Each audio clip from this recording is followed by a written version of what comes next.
Hello and good morning, and welcome to another episode of Soul Talk Radio. Today we are going to answer the question, is dark feminine energy rising? So I've heard this topic talked about a lot lately, and when I first heard it, I remember thinking, what does that mean? So I looked it up, and I wanted to read a few of the definitions that I found to help us understand what it means. So the dark feminine is one half of the divine feminine. She's not negative. She's not the negative shadow aspect of the feminine, but rather the dark, fiery, transformational aspect of womanhood. I also found a list of dark feminine energy traits from a website called Rev O Loon, kind of like revolution, but Rev O Loon.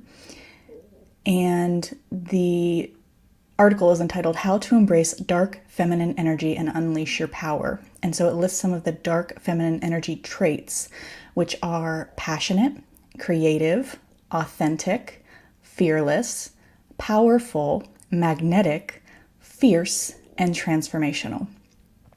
It goes on to list some qualities that could be considered disempowered feminine energy, which could be things like codependence, being overly dramatic, lacking self-confidence and self-worth, struggling to assert boundaries, manipulating others, and possibly having a partner who isn't in alignment with your highest self.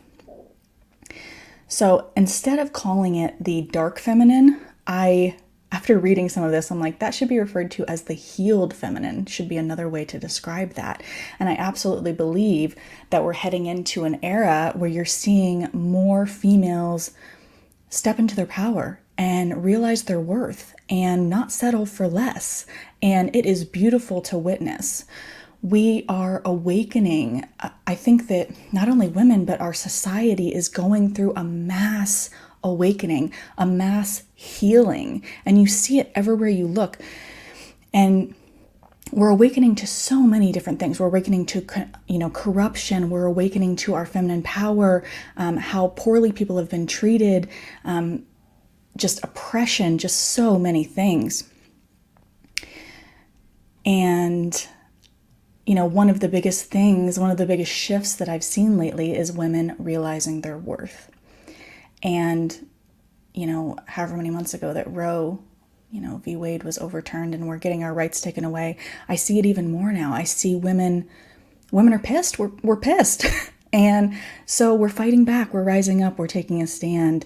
And it's so awesome to witness. And I feel, even though these are scary and unprecedented times, I feel almost honored to be able to witness the power of the feminine that has come through during really hard, challenging moments like this.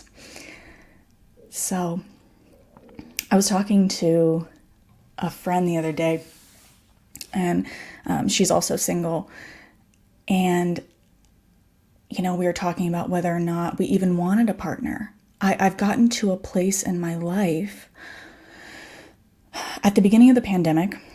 I was dating this guy, right before the pandemic started, and then that ended. And for a while, probably about a year into the pandemic, I just felt really lonely. Not just because I had lost a partner, but because, you're not with your family, you're not with your friends. We had to stay socially distanced, and it was just hard. I lived by myself. And it's so funny.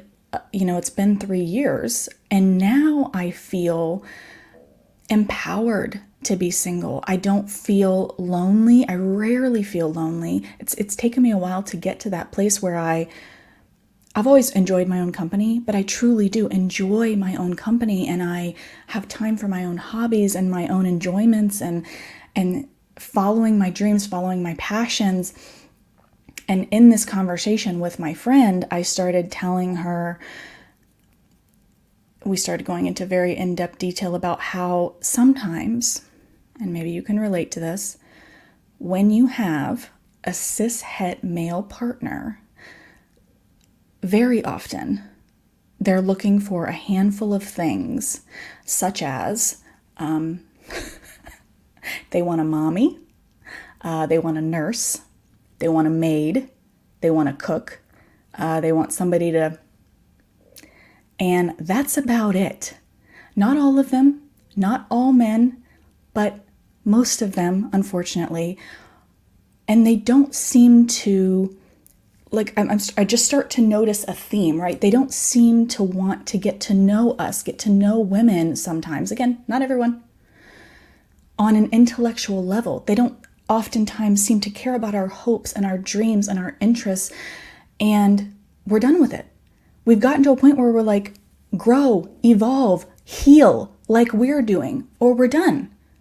We're not doing this anymore. We're happier single than dealing with your BS. Like, let's be honest.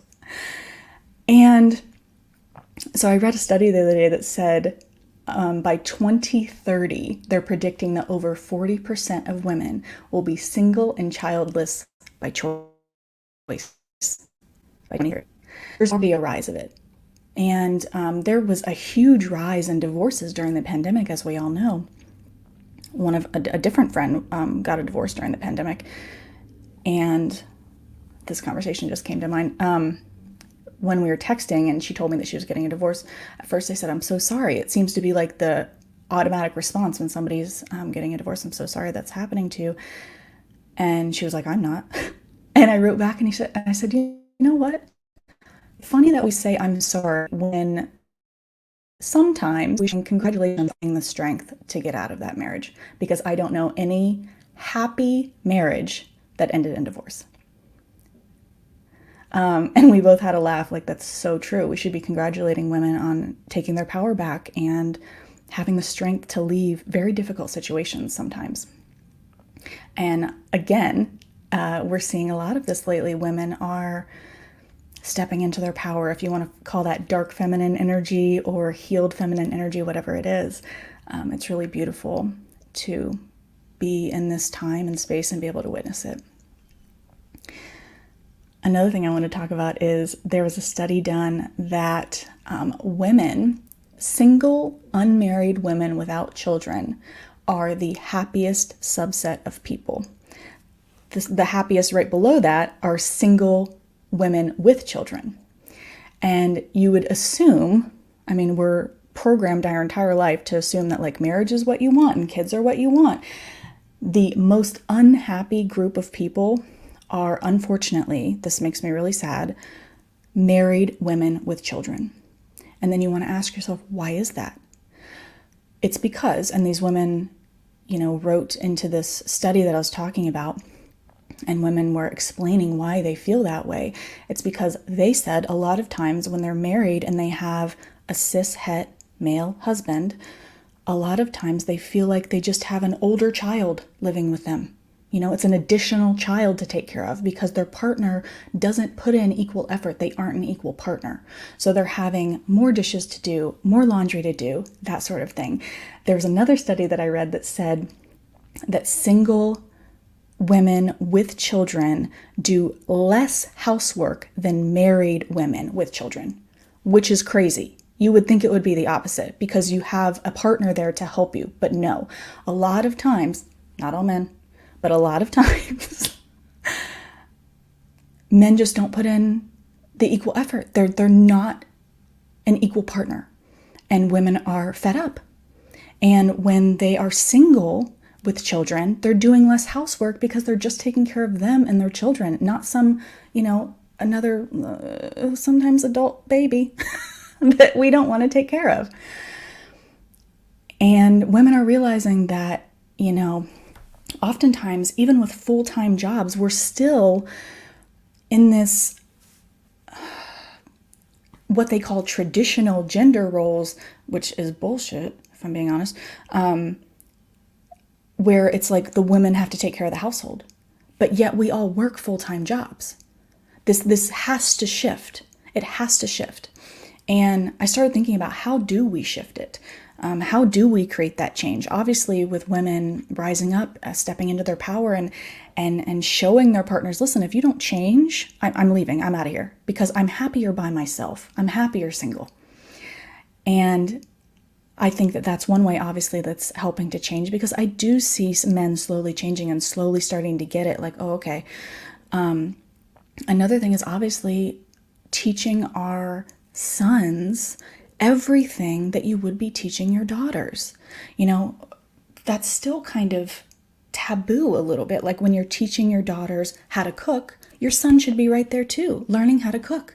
When you're teaching your daughter how to take care of a household, your son should be right there too, learning how to take care of the household. You're teaching your children how to take care of siblings as they would take care of their own children one day. All of those things, the sons should also be a part of.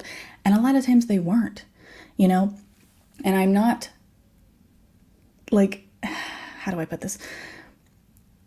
I get that some men just weren't taught that. But at this point, you need to learn. Like we're sharing what we need from you. Women are sharing what we need from you. And you need to heal, and we want to be treated like equals. And you need to start calling out other misogynistic men for, predatory behavior and all of that sort of stuff.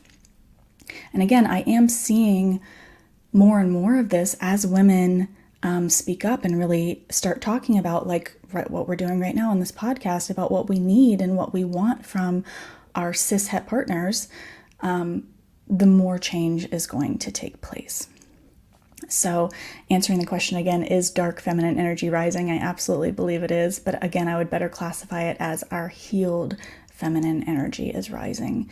Women are more passionate than ever, more creative than ever, more authentic than ever, more fearless than ever, more powerful, more magnetic, more fierce, more transformational. We're setting more boundaries than ever. Oh, I'm getting goosebumps. It's just really, really awesome to be here during this time.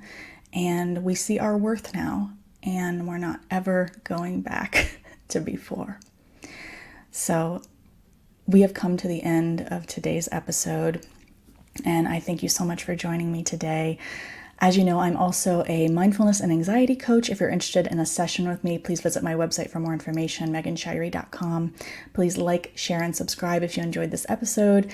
We record these episodes every Sunday at 11 a.m. and they are available on all major podcasting platforms on Monday mornings at 7. If you enjoy our content or you have a question or an episode idea, please leave us a review or a comment. And may you be happy, may you be well, may you be joyous and at ease, sending you infinite love and light. And until next time.